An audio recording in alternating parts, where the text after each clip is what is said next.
तो last episode में हमने देखा था कि असूरा कुछ सोच रहा होता है, तभी इस कॉफिन का ढक्कन अपने आप ही स्लाइड होने लगता है। तब असूरा कहता है कि वो नहीं ये तो सचमुच में ही बाहर आ रही है, जिस पर अब यहाँ पे एक बहुत ही ज्यादा एनर्जी का फ्लक्चुएशन होता है और अब इसी के साथ डीमन क्वीन बाहर आती है। तब इसे देखिए असूरा कहता है क्या इसकी बॉडी तो बिल्कुल ही ओल्ड नहीं हुई है, जिस पर डीमन क्वीन अब होश में आते हुए जमीन में आके खड़ी हो जाती है। और कहानियों में जो सुनाया गया था कि डीमन क्वीन बहुत ही ज्यादा सुंदर लेडी है, ये बात 100% सच निकलता है। हमारा हीरो असूरा भी अब इसे देख के ब्लश करने लगता है और कहते हैं क्या था कि beauty plus brain plus attitude, वाह वाह वाह क्या ही बात है। अगर अपोनेंट इतनी ज्यादा सुंदर हो तो फिर दुश्मनी करने में क्या इस तरह। मैं काफी कोशिश कर रहा हूँ इनसे नजरें हटाने की, लेकिन हट नहीं रहे। तब डीमन क्वीन अब क्या दी, क्या हो लड़के बता तुम्हें डीमन क्वीन कैसी लगी? क्या डीमन क्वीन बहुत ही ज्यादा सुंदर है? क्योंकि मैं देख रही हूँ तब से तुम एक ही टक में नजर गड़ा के मुझे देखे जा रहे हो। जिस असूरा अब नजर हटाते हुए क्या था कि नहीं नहीं ऐसी कोई बात नहीं है, मैं तो दरअसल वो मेरा नॉलेज जैसा कहानियों में सुना था। तब डीमन क्वीन अब सीधे असूरा की ओर बढ़ते हुए क्या देगी, सड़प अपना मुंह बंद रखो, अभी जो मैंने पूछा उसका जवाब दो। सच सच बताओ क्या मैं तुम्हें सुंदर लगी? ठीक से नहीं देखे तो फिर अब और अच्छे से देखो और बताओ। जिस वही ना कह दे डीमन क्वीन अब बहुत ही क्यूट तरीके से असूरा की आंखों में देखने लगती है। तब लस के मारे असूरा बहुत ही ज्यादा कंट्रोल करते हुए क्या आता है कि सुंदर लगी, बहुत ही ज्यादा सुंदर लगी, आप तो करोड़ों में एक हो, आप इतना सुंदर लेडी मैंने कसम से आज तक कभी भी नहीं देखा। जिस पर डीमन क्वीन अब दूर जाते हुए क्या देखिए वेल ये हुई ना बात, अब मुझे थोड़ा अच्छा लग रहा है क्योंकि इतने सालों के बाद किसी ने मेरी तारीफ जो की है।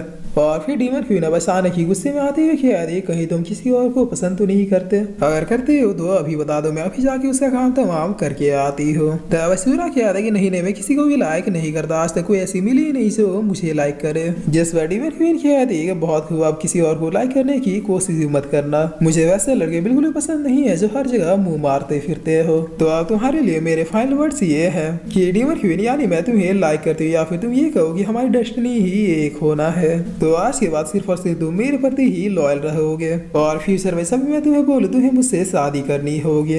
इस बात को सुनिए असूरा क्या था कि आपको नहीं लगता कि ये सब कुछ ज्यादा ही जल्दबाजी में हो रहा है? मतलब मुझे चीजों को समझने का भी मौका तो मिलना चाहिए, क्योंकि अचानक से सिर्फ ये कह देना कि हम दोनों की किस्मत में ही मिलना है, तो ये बात मेरी बॉडी थोड़ी डाइजेस्ट नहीं कर पा रही। जिस पर डीमन क्वीन फॉर्म में आती है क्या दी कि क्या कहा, तुम्हें लगता है कि मैं तुमसे झूठ बोल रही हूँ? तुम क्या ना चाहते हो 3 रिलम्स में रूल करने वाली डीमन क्वीन झूठी है? तब असूरा बहुत ही फनी तरीके से चुप कराते हुए कहता है कि नहीं नहीं प्लीज शांत हो जाइए मैडम, मुझे पूरा भरोसा है, बल्कि अपने बाप से भी ज्यादा भरोसा है आपकी बातों पर। आप सच कह रहे हैं, आपके मुंह से निकला हुआ एक ही लफ्ज सच है, प्लीज आप शांत हो जाइए वरना आपके गुस्से में मैं ही जल के राख हो जाऊंगा। और फिर असूरा अपने मन में कहता है कि अरे मम्मी रही है क्या ही खूबसूरत बला है, इसके लैंग्वेज और बात करने की टोन को देखकर लग नहीं रहा कि ये झूठ बोल रही है, मगर मैं तो इसे चाहता भी नहीं, फिर हम दोनों की किस्मत एक होना कैसे हो सकता है? जिस पर डीमन क्वीन अपने सर पे हाथ रखते हुए कहते ठीक है अपना प्रॉमिस याद रखना, बस तुमसे इतने ही टाइम मिले, मेरी बहुत ही ज्यादा एनर्जी लॉस हो चुकी है,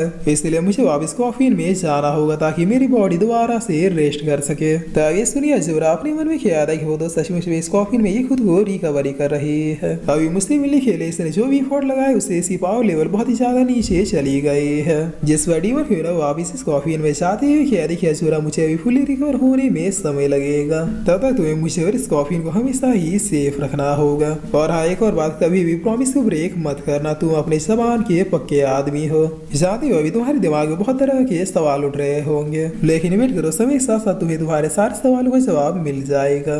तब असूरा कह रही हाँ मैं हमेशा ही अपने जबान पे खड़ा रहूंगा, अगर वाकई में किस्मत में हम दोनों को मिलना है तो फिर मैं प्रॉमिस करता हूँ कि आपके अलावा मेरे दिल में और कोई भी नहीं होगा। जिस श्वेता सुंदर डीमन क्वीन वापस कॉफिन में चली जाती है।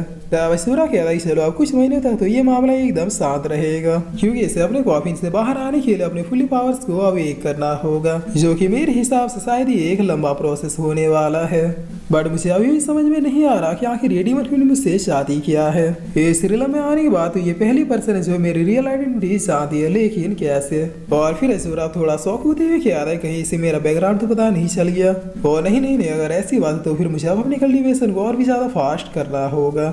जिस पर अभी नहीं बात सोचते हुए असूरा इस बैरियर के बाहर बाहर जाने लगता है और जाते हुए ख्याल है उतने दिनों से ये डीमन क्वीन नहीं जागे थे, बट कुछ ही दिन पहले जैसे मैंने सेट को छोड़ने के बारे में सोचा वैसे ही आज जाग गए। मतलब ये खत्म खत्म में मुझे बहुत ही अच्छे से ऑब्जर्व करते रहती है। तब इधर मैडम यूं कह रही कि आखिर अंदर चल गया रहा, यहाँ से तो कुछ भी दिखाई नहीं दे रहा, पता नहीं 27 अभी किस हालत में होगा। जिस पर मिस लूई कह रही कि हम लोग भी अंदर जाने की कोशिश करें क्योंकि 27 को गए काफी देर हो गई है। तब मोटू कह रहा है कि मुझे लगता है कि वो 27 को ही शॉट पहुंचाएगी या फिर मारेगी क्योंकि डीमन क्वीन इतनी ज्यादा पावरफुल है कि अगर उसे वाकई में 27 को मारना ही होता तो अब तक उसे मार चुकी होते। इस तरह से उसे अपने पास बुलाने की कोई सेंस नहीं बनता था। तब मिस लूई कह रही हाँ इस बात में पॉइंट तो है, लेकिन अगर वो डीमन क्वीन 27 को मारना नहीं चाहती तो फिर करना क्या चाहती है? आखिर 27 जैसा मामूली डिसेबल उसके क्या ही काम आ सकता है। और फिर मैडम यू ना अपने मन में कह रही पहले उसे अपने पास बुलाना और फिर हमारे लिए सारी चीजों को इनविजिबल कर देना, कहीं वो 27 के ऊपर कोई जादू टोना करके उसे अपनी जगह उस कॉफिन में सील तो नहीं कर देगी। जिस पर मोटू कह रहा है वो समझ गया, असली बात मुझे अब समझ आई। मेरे ख्याल से डीमन क्वीन इतने सदियों से उसी कॉफिन में एक जगह पे पड़ी हुई है, तो शायद उसी वजह से उनके कपड़े गंदे हो गए होंगे। और हमारा 27 तो है ही कपड़े धोने में एक्सपर्ट, तो इसका मतलब डीमन क्वीन का उससे अपने कपड़े धुलवाने के लिए तो इसलिए बहुत ही ज्यादा ब्लश करते हुए कह रही कि क्या मेरा मतलब बकवास बंद करो, वो डीमन क्वीन सिर्फ वो कपड़े धुलवाने के लिए इतना ज्यादा हंगामा नहीं करेगी। वैसे अगर वो चाहे तो अपने मैजिकल पावर से जैसे चाहे वैसे कपड़े चेंज कर सकती है। इस तरह से एक डिसेबल को अपने पास बुला के कपड़े धुलाने का कोई भी सेंस नहीं बनता। जैसा मोटू कह रहे हाँ आपकी बात बिल्कुल सही है, बट आप ही सोचिए ना कि आखिर 27 डीमन क्वीन के लिए कर ही क्या सकता है? ना तो वो पावरफुल है जो डीमन क्वीन के पावर्स को बढ़ाने में हेल्प कर सके, और ना ही मेरे जितना हैंडसम है जो कि डीमन क्वीन उसे पसंद करे। हाँ अगर उसकी जगह पे डीमन क्वीन मुझे बुलाती तो फिर समझ में भी आता कि डीमन क्वीन को मुझसे प्यार हो गया इसलिए वो मुझे बुला रही है। तब मोटू ये ना कहते असूरा आने लगता है, जिस पर मैडम यूं कह रही देखो वो आ गया 27 आ रहा है। तब सारे लोग भाग कर असूरा के पास आते हैं, क्या 27 क्या तुम ठीक हो? कोच डीमन क्वीन ने कहीं तुम्हें हर्ट तो नहीं किया? जिस पर लुमी को पूछते हैं कि तुम काफी देर वहाँ अंदर थे, क्या काश डीमन क्वीन ने कहीं उसने तुम्हारे ऊपर किसी टाइप का स्पेल तो नहीं किया? तब असूरा कह रहा है नहीं मैं बिल्कुल ठीक हूँ, आप लोग टेंशन लेने की बिल्कुल भी जरूरत नहीं है। जिस पर लुमी कह रही हाँ तो बताओ हाँ क्या वो डीमन क्वीन तुम्हें क्या कह रहे थे? तब असूरा कह रहा है कैसे बताओ मुझे थोड़ी शर्म सी आ रही है। जिस पर मिस लुमी कह रही हाँ तो अपने उसके असर माने, यहाँ पे तो हम सब लोग एक ही घर के लोग हैं, जो भी वहाँ हुआ आराम से बता, हम तुम्हारी एक एक बात पे यकीन करेंगे। तो असूरा कह रही वाला पता नहीं आप लोगों का रिएक्शन क्या होगा, या फिर आप लोग मेरी बात पे भरोसा करेंगे या फिर नहीं। लेकिन उसने मुझे वहाँ पे बुलाया कहा कि उसकी और मेरी डेस्टिनी तय है और मैं अब दूसरी लड़कियों को देखना दूर उनके बारे में सोचूं भी नहीं। जिस पर अब इस बात को सुनिए यहाँ का माहौल बहुत ही ज्यादा फनी हो जाता है। सारे लोग अब असूरा को ऐसे देख रहे थे कि मानो ये कोई नशा करके आया, वो भी बहुत ही हैवी वाला।